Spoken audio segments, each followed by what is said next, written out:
While I was at Manhattan School of Music, I had a piano trio, and we did well. We won a competition. We played Carnegie Recital Hall, what is now the Weill Recital Hall.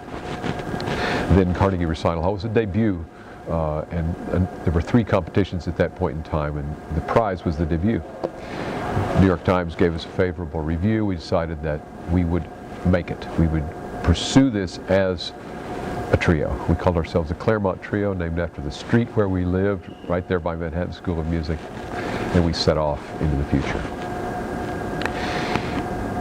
Of the 3 of us, we divided the work, and of the 3 of us, I was most comfortable, of the 3, I was the most comfortable moving out into the market, writing letters, ringing phones, asking people if they wouldn't want to have us come and play, and beginning to understand what the dollars were, how this was going to work, whether we were going to make any money at it or not.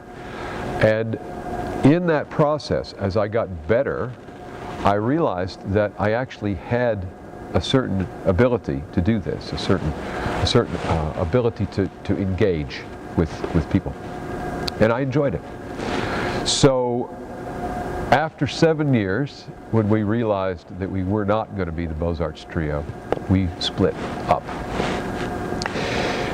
At which point, I started another ensemble. I wasn't done with chamber music. I started another ensemble. And then I started a festival. The 5 players of that ensemble were the core players of this festival. It was 2 weeks long. We had to sell tickets. We had to rent a hall.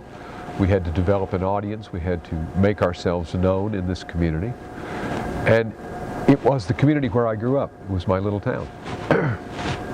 And I went back to that community,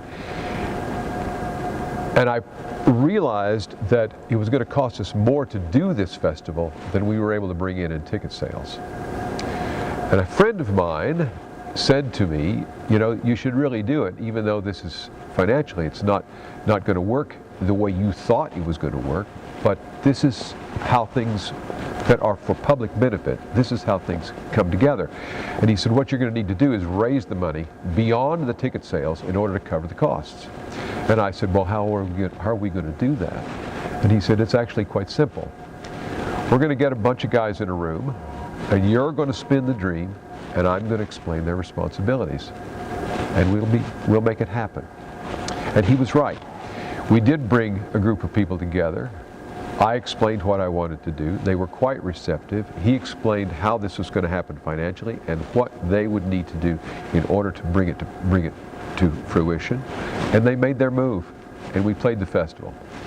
We did that for 5 years in a row. It was tremendously satisfying musically, but by the end of the festival, I was a fundraiser as well as a pianist. And I've been filling the gap between tickets and total cost ever since. So that was my point of transition. It felt liberating because all of a sudden I realized that a dream, I could create a dream, I could build a concept in my own imagination, and then I could carry it forward.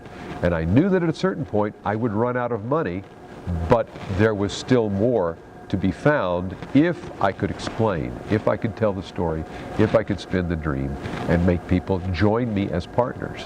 And that's been my life ever since.